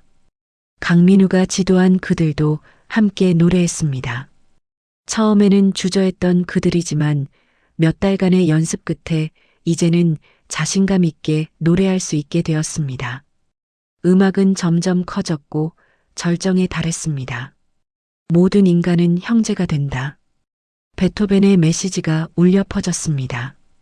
강민우는 눈을 감고 지휘했습니다. 이 순간 모든 것이 하나가 되었습니다. 과거와 현재, 고통과 기쁨, 절망과 희망. 음악 안에서 모든 것이 조화를 이루었습니다. 부자와 가난한 자, 성공한 자와 실패한 자, 모두가 함께 음악을 만들었습니다. 그것이 진정한 화합이었고 진정한 아름다움이었습니다.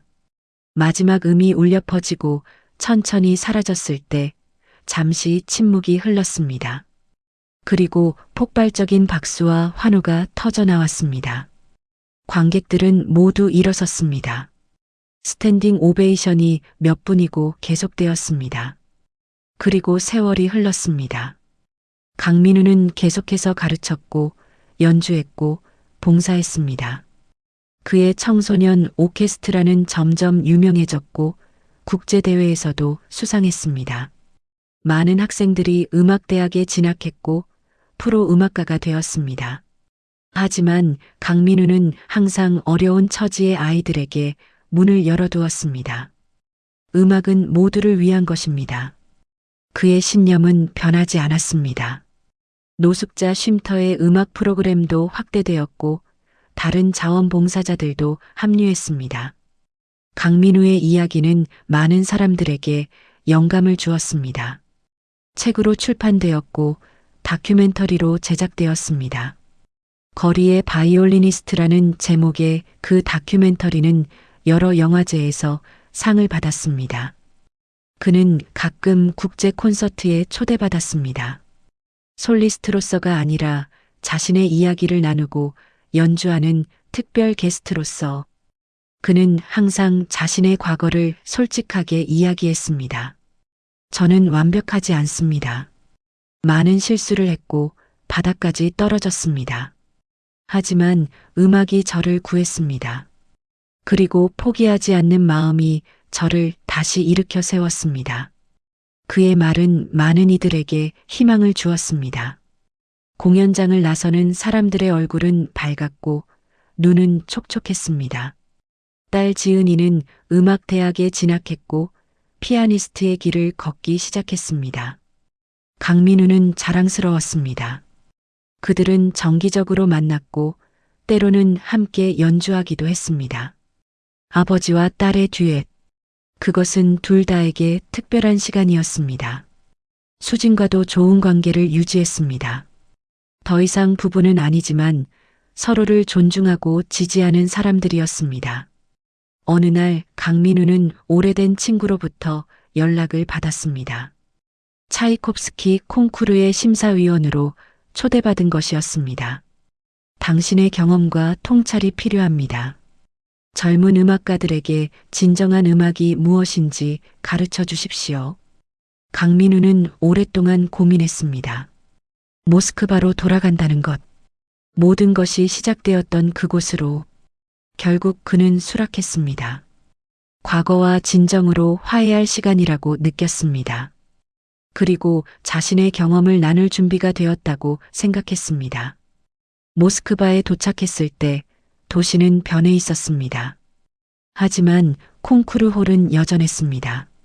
강민우는 그 홀에 들어서며 깊은 감정을 느꼈습니다. 수십 년 전 젊은 그가 서 있던 바로 그 무대. 지금은 다른 젊은 음악가들이 그 자리에 서 있었습니다. 그는 심사위원석에 앉아 그들의 연주를 들었습니다. 모두가 재능 있었고 열정적이었습니다. 그들을 보며 강민우는 자신의 젊은 시절을 떠올렸습니다. 콩쿠르가 진행되는 동안 강민우는 젊은 연주자들과 이야기를 나눴습니다. 그들의 꿈과 두려움을 들었습니다. 그리고 조언을 해주었습니다. 음악을 사랑하세요. 성공을 위해서가 아니라 음악 그 자체를 위해서. 그것이 가장 중요합니다. 성공은 오고 갈 수 있습니다. 하지만 음악에 대한 사랑은 영원합니다. 그리고 겸손하세요. 성공했을 때 교만하지 말고 실패했을 때 절망하지 마세요. 모든 것이 지나갑니다. 젊은이들은 그의 말에 귀 기울였고 감사해 했습니다. 결선 날 특별한 순간이 있었습니다. 한 참가자가 강민우에게 다가와 말했습니다. 선생님, 저는 선생님의 이야기를 듣고 음악을 계속하기로 결심했습니다. 어려운 시기가 있었는데 선생님의 이야기가 제게 힘을 주었습니다. 감사합니다. 강민우는 그 젊은이의 손을 잡았습니다. 고마워요. 당신의 음악도 누군가에게 힘을 줄 거예요. 계속하세요. 포기하지 마세요. 그 순간 강민우는 깨달았습니다. 자신의 고통과 극복이 헛되지 않았다는 것을, 그것이 다른 이들에게 의미가 되었다는 것을, 이것이 자신이 살아가야 하는 이유라는 것을. 귀국하는 비행기 안에서 강민우는 창밖을 바라봤습니다. 구름 위로 해가 떠오르고 있었습니다. 아름다운 광경이었습니다. 황금빛 햇살이 구름을 물들이고 하늘은 온통 주황색과 분홍색으로 가득했습니다. 그는 생각했습니다. 인생도 이와 같다고. 어둠 뒤에는 항상 빛이 온다고. 가장 긴 밤도 결국 끝나고 새벽이 온다고. 중요한 것은 그 어둠 속에서 포기하지 않는 것. 빛을 믿고 계속 나아가는 것. 그리고 혼자가 아니라는 것을 기억하는 것. 항상 누군가는 우리를 지지하고 응원하고 사랑하고 있다는 것을. 집에 도착한 강민우는 평소의 일상으로 돌아왔습니다. 아이들을 가르치고 연주하고 봉사하고. 하지만 뭔가 달라졌습니다. 마음이 더 가벼워졌습니다. 모스크바를 다녀온 후 과거와의 마지막 매듭이 풀린 것 같았습니다. 이제 그는 완전히 자유로웠습니다. 과거의 영광에 대한 집착도 실패에 대한 부끄러움도 모두 내려놓을 수 있었습니다. 그는 그저 강민우였습니다. 음악을 사랑하는 한 사람, 아이들을 가르치는 선생님, 딸을 사랑하는 아빠, 친구들을 돕는 사람. 그것으로 충분했습니다. 그리고 강민우의 삶은 계속됩니다. 매일 새로운 음표가 추가되고 새로운 선율이 만들어집니다. 때로는 슬픈 의미, 때로는 기쁜 의미. 하지만 모든 음들이 모여 하나의 아름다운 교향곡을 만들어갑니다. 강민우의 인생이라는 교향곡. 그것은 아직 끝나지 않았고 앞으로도 계속될 것입니다. 그가 숨쉬는 한, 음악이 있는 한, 사랑하는 사람들이 있는 한, 그의 교향곡은 계속해서 연주될 것입니다. 영원히. 그리고 그 음악은 다른 이들에게도 희망을 줄 것입니다. 넘어져도 다시 일어설 수 있다는 것을, 어둠 뒤에는 빛이 온다는 것을, 사랑이 우리를 구한다는 것을,